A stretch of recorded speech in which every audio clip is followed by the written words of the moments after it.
Чуть прикасаясь губами к засохшему хлебу, запах знакомый, вдыхая до черных кругов.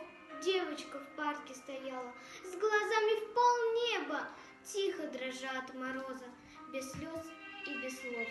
Из темноты незаметно щенок появился, вытянул морду и, глядя ей прямо в глаза, нет, не скулил. Он как будто бы Богу молился, воздух глотая и взглядом по хлебу скользя.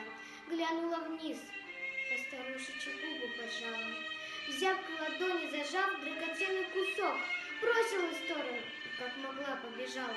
Спал Ленинград, а чужой ненавистный щенок лег на живот и пополз по январскому снегу, жалко скуля и надеясь беглянку догнать. Та подскользнулась на льду и упала с разбегу.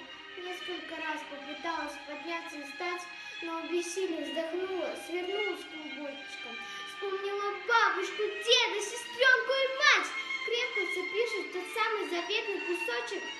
Нет, не заплакала. Пушкина начала читать.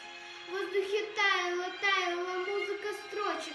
Злая луна почему-то мерцала свечой. В жизни вернул ее маленький теплый комочек. Громко сопел и тыкался носом плечом.